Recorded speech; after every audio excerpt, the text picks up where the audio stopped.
keep on squeezing in a bit more. I need to have everybody in this room before I open the elevator. Let's squeeze in just a little bit more. Hold it up above You want your to head. touch somebody?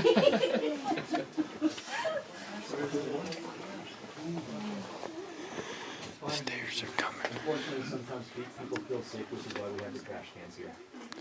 Let's squeeze in a little bit more. I want to make sure everyone includes what kind of rock most caves are made out of. Limestone. Limestone is correct, and our cave is no exception. But what is limestone made out of? Shells.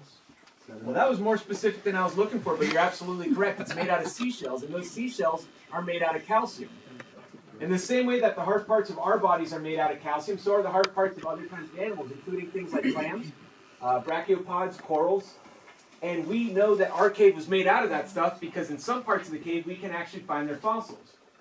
Now, because we find those fossils, scientists have come to the conclusion that this cave was at one point part of a shallow sea which stretched over much of North America. And in that shallow sea, you had generation after generation of ancient sea life growing, reproducing, and dying, and then settling on the seafloor, building up layer after layer after layer. And so eventually it built up about a 300-foot thick layer of limestone made out of the calcium from all that sea life's remains. Now, on top of that calcium came other layers of rock, including sandstone. You'll see some of that a little bit further up ahead. The weight of the sandstone on top of the limestone, on top of more limestone, made it so that some of the lower layers of limestone were under so much pressure that they began to crack. And these fine cracks spread in all directions, but we're talking very skinny cracks. At the same time that these cracks were forming, decomposing plants and animals on the surface were releasing carbon dioxide into the water. Carbon dioxide plus water makes carbonic acid. How many of you drink carbonic acid for lunch? Okay, yeah, some of us like soda, the rest of us gave it up. Now, your dentist probably warned you that you shouldn't be drinking so much. And part of the reason for that is soda is really just carbonic acid. Carbonic acid is just soda. It sounds scary that way, but it can take calcium away from your teeth. In the same way as that very mild acid comes seeping through the limestone, it's going to pull calcium from the limestone. It's going to be stuck in that water, and it's going to keep on seeping deeper and deeper into the limestone layer until it makes it to those cracks I mentioned.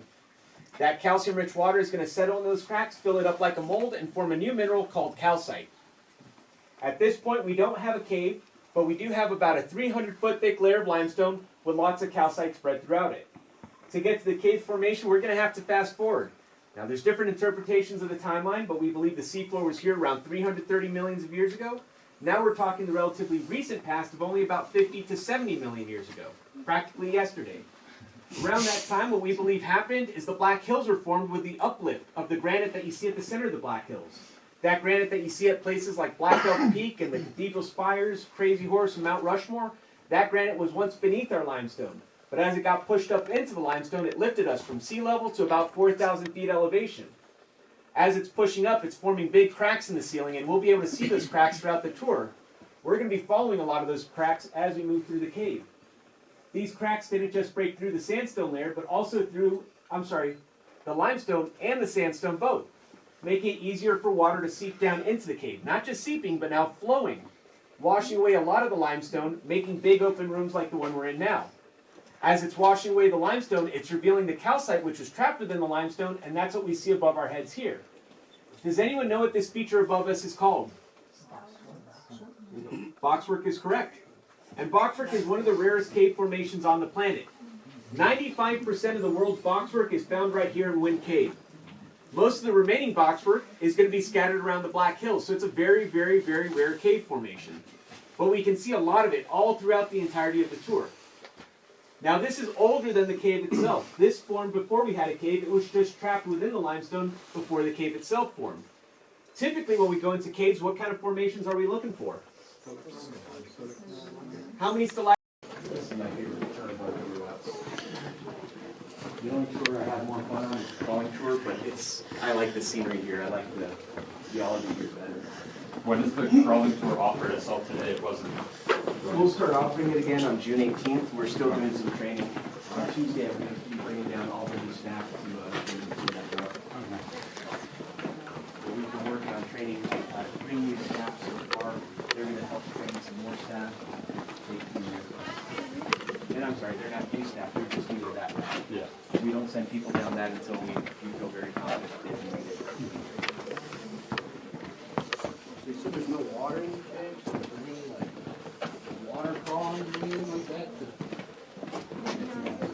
But speaking of water, what's that above our heads?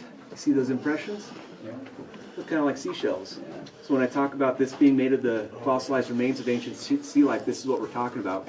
We passed a lot of other fossils, but this is one of the few spots where you can stand right underneath it with a flashlight. And I want to do that for everyone, so if y'all don't mind, you continue up that way, stay to the left, and sit on the benches when you get to them. But folks, right here above my head, you can see the fossilized remains of that ancient sea life I was talking about. Those brachiopods that make up the, or that gave us the calcium that makes up the cave. While these fossils aren't as dramatic as something like a T-Rex, this is much older than the dinosaurs. And we can see those fossilized remains right over our head and right over here, just in that ancient sea life. Installing the handrails, the walkways, the lighting systems. The CCC, or as I like to phrase it, all of us. Or maybe all our dads, our granddads, our great-granddads. Because during the Great Depression, it was our family members that came down here, found employment. They built these handrails, these walkways, these lighting systems to make it safer and easier for people to see the cave without doing damage to the cave. Without these handrails and walkways, we'd be trampling all over everything. Without the lighting systems, we'd be bumping into stuff, and it would be hard to contain the tours and to be able to share this resource with everyone without causing more damage. Now we get to come here, we do a good job preserving the resources, and we leave with memories and photos. They came here, they did a lot of hard work to help preserve these resources, and they left with a paycheck that put a roof over our families' heads and food in our bellies. Some of our families may not be here today if it wasn't for that hard work. Let's take it to the next step. Alvin, he was able to explore about 8 to 10 miles of cave over a 4-year period of time. About how that's all done.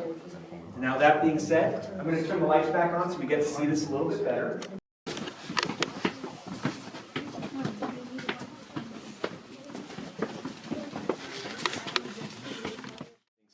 Okay. This group is moving really good though. Makes me happy. I'm going to get to share more than I've been able to in a little while.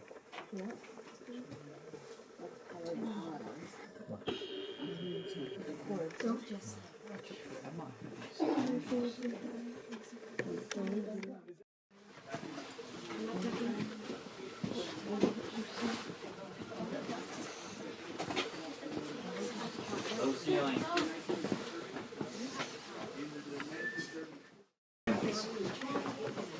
Let's squeeze in a little bit more. I want everyone to be able to join us down here at a spot we call the low spot.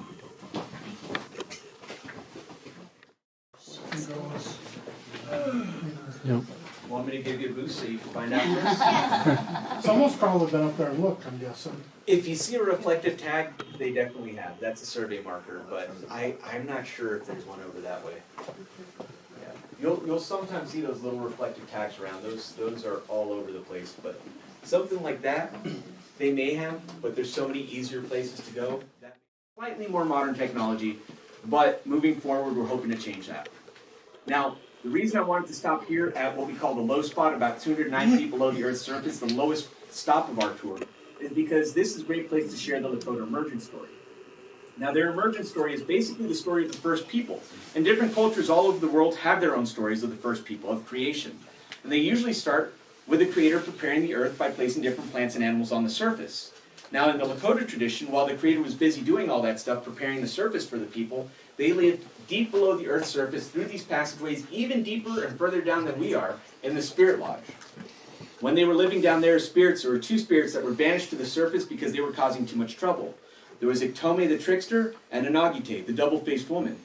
Now imagine, the only company you have is somebody who's known for playing pranks so much that they've been nicknamed the trickster. Maybe that's someone you're stuck in the car with on your road trip. Like Anagite, you probably begged them to leave you alone. Now, Iktomi agreed to leave Anagite alone, but only if she would help him by playing one more prank on the people down here. So together, on the surface, they started gathering up all of these different things that they had access to because they were banished up there, but none of the rest of the people did. They put that into a small bag, they put that bag on Anagite's wolf's back, and they sent the wolf down into the cave. When the people met the wolf, most of them recognized that they shouldn't be taking these gifts from the wolf, because again, that stuff was from the surface, and that wasn't ready for them. But do we always listen to what we're told? So some of the people tasted the berries the wolf offered them. They thought they were delicious. Some of the people tried on the beautifully decorated animal skins, and they had never looked so good in their lives. But the people that ate the dried meat that the wolf gave them, they thought that was so good they had to get more. So when the wolf left the cave, they followed. Now, most of the people stayed behind, but those that followed the wolf, when they finally made it up to the surface after a long, difficult journey, they were greeted by bright blue skies, warm sun on their skin, wildflowers and berries, basically the most beautiful sunny summer day you could ever imagine. They figured if the wolf showed us all this cool stuff, let's keep following it and see what else it has for us. And it led them all the way to Inagite's lodge, where Inagite, the double-faced woman, was waiting for them with her beautiful side showing and her terrible side hidden. She taught the people about life on the surface, and they loved it up there. Everything was fantastic. They knew where to get all the berries and cool water, soak up the summer sun, the soft grassy hills. And then winter came along. Inagite didn't warn them about winter, and they had no knowledge of winter because they lived down here before. So they didn't have enough food and clothing and shelter prepared, and they began to struggle. They were desperate, so they ran back to Inagite and they asked for help, and that's when she decided to unveil her terrible face, and she scared them off.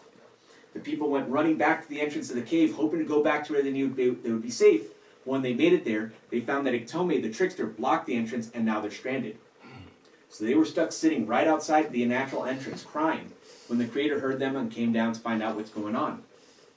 The Creator saw that they left the cave before they were supposed to, and decided to punish them by transforming them into great beasts, putting them down on all fours with thick brown fur, big terrible horns, thick brown coats. Anyone know what kind of creatures I might be talking about? Bison is one way to put it. Some people would call them buffalo, or pate, or tatanka. And we might use different language to tell the story, but the core of the story remains the same. Along those lines, I just want to emphasize that this story wasn't traditionally written down. It was passed down by word of mouth from generation to generation. The version of the story I'm sharing with you came from